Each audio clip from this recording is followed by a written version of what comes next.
Hello, ladies and gentlemen. My name is Dylan, and welcome to Dylan the Truth podcast. If you guys are new to this channel, I would like for you guys to subscribe to this channel and also hit that like button. Deeply appreciated. This segment is about one of my favorite players, Russell Westbrook. Um, During the trade deadline, which happened, I believe, last week, um, Russell Westbrook was traded. It was a three-team trade. He got traded to the Utah Jazz um, for D'Angelo Russell and a couple other players. Um, Westbrook was playing his last couple seasons for the Los Angeles Lakers. Um, to say that it was a disaster would be an understatement. The first season he joined the Lakers, which was the 2021-2022 season, the Lakers had traded for Russell Westbrook. They gave up a lot for him. I felt like they should have gotten DeMar DeRozan, which was a better fit.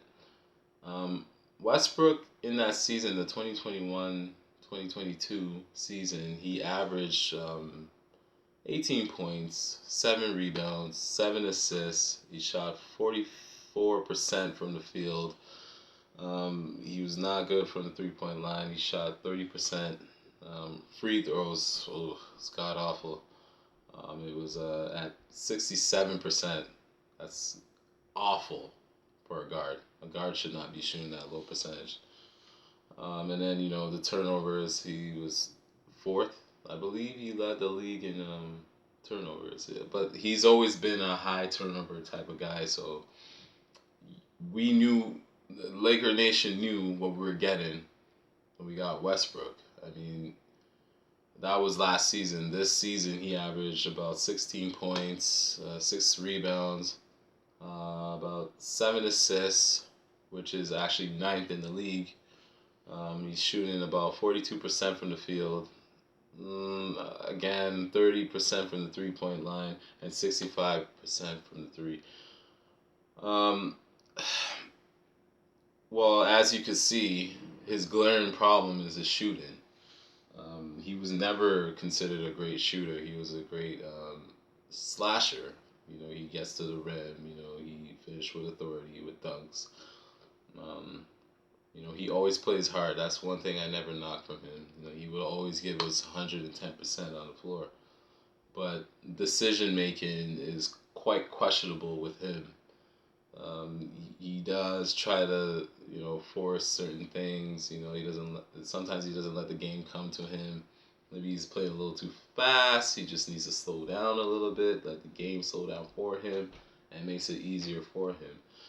He did do some good things when he was with the Lakers. I mean, he had to make a sacrifice. He was, throughout his career, he was always a starter. Then he had to come off the bench because, it gives the Lakers a spark off the bench with the scoring and the playmaking when Anthony Davis or LeBron James goes to the bench. That's where he will flourish against the opponent's second unit. And he was doing well. He was actually on the verge of, I think he was a front runner to winning the Sixth Man of the Year. I mean, you can't really blame the way the seasons have went for the Lakers. It wasn't all Westbrook. I could point it to LeBron James. He could be he's like a 3-point trigger happy type of guy. At times, I feel like he should be attacking the rim, and then he just settles for some uncontested or contested threes, or some ill-advised threes. And Anthony Davis kind of is like on the same boat. He plays in the motion. You don't know if, what 80 you're going to get, if he's engaged or if his mind is elsewhere. And then their defense was god awful. They weren't rebounding. I mean, they supposed to be like this team that, with their size, they're supposed to out-rebound their opponents. And then the most glaring weakness that the Lakers have is their shooting. and Westbrook does not help in that situation. I've said it before and I'll say it again. I love Russell Westbrook because he's one of those dog type players. Like, he hustles, he gives it his all. But as in terms of the fit for the Lakers, he is not that guy. And I've said this, like, because how LeBron James flourish is when he has shooters around him. So once there's shooters around, the defense has to play honest. So they can't cheat. So that would give LeBron James more of room to operate, to get to the basket, because the defense is worried about the shooters outside, which we didn't have when we had Russell Westbrook, and also Patrick Beverly was another guy that got traded. So we got some shooters, we got a couple of defenders that we basically, the Lakers addressed their needs, and I felt these were great moves that they made. I'm actually happy about it. I'm just waiting for LeBron James to get back on the court, see their full potential when they're all there playing, and they can make a run in the playoffs, which I believe they can. I think they have a better chance now than they did when Westbrook was on the squad. Um, if you look at Westbrook, Westbrook is going to be a first ballot Hall of Famer, no question about it. He averaged a triple double, I believe, 3 or 4 seasons. He's played 11 seasons with OKC Thunder. He's beloved over there. But at this point of his career, it's hard for teams to take that gamble with him, because I don't know what Westbrook you're gonna get. He joins a certain team. Now there's 3 teams that's interested in him. Now he's currently on Utah, but I believe he's gonna get a buyout. He's gonna agree to a buyout, which means that he's free to jump to another team. There's 3 teams that comes to mind: Miami Heat, Chicago Bulls, and the Los Angeles Clippers. Now, for Miami Heat, I believe he could actually be a really good fit in Miami. And the reason why, because Miami is one of those teams that believe in playing hard. They're a gritty team. That's what their DNA is.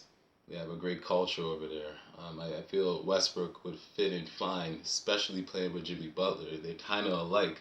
They have that same kind of mentality where, you know, they have this never die attitude. So I feel that he would more help Miami because, and also, Kyle Lowry is in the tail end of his career. He's a shell of what he was. So I believe he would be a better fit in Miami.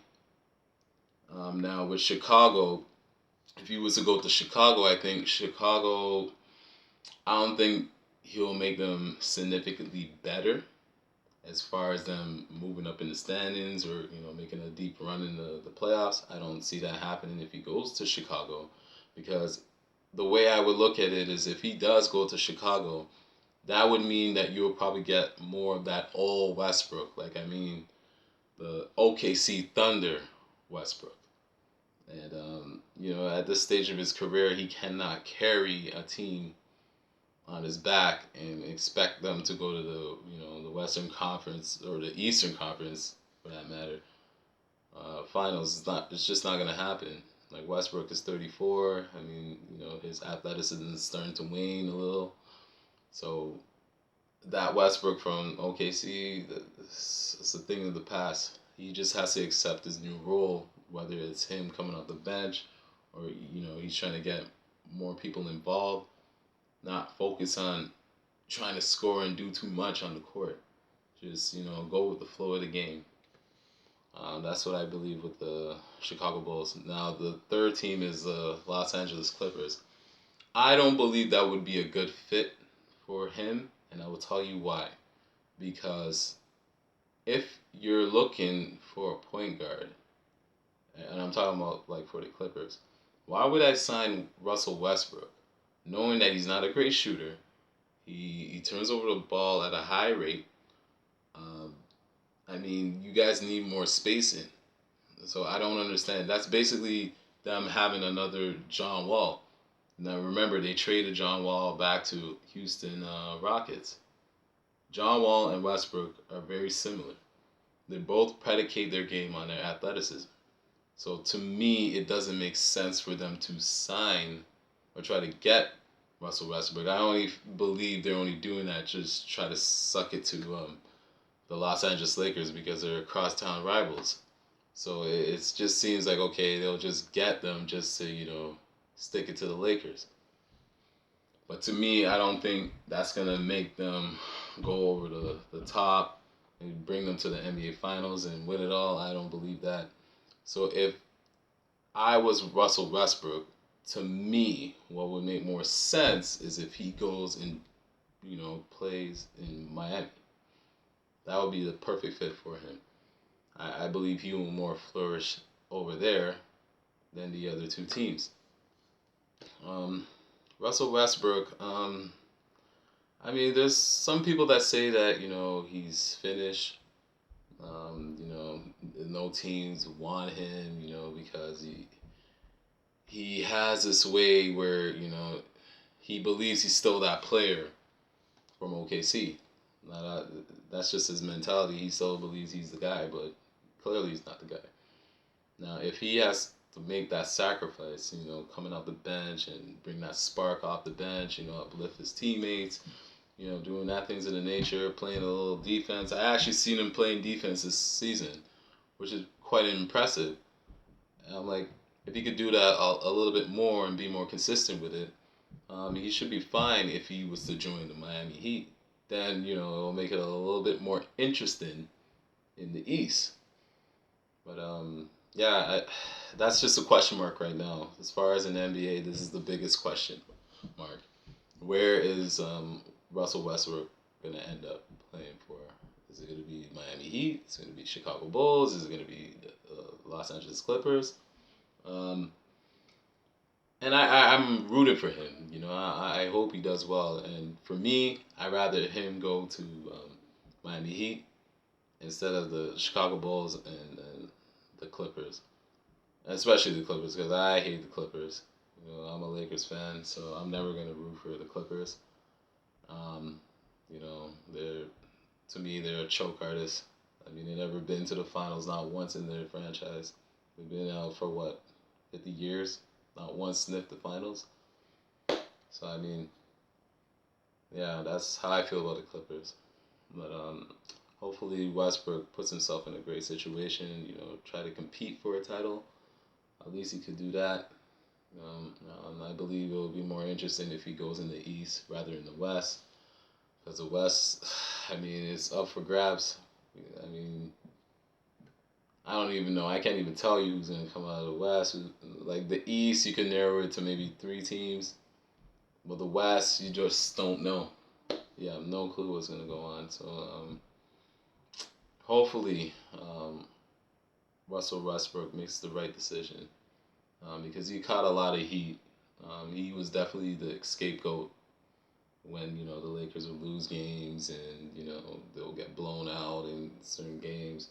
They would always blame Westbrook. Westbrook's this, Westbrook that. But you have to factor in there's other team. He has teammates as well that's not doing their part. Guys are not defending. Guys are not making shots. Guys are not rebounding.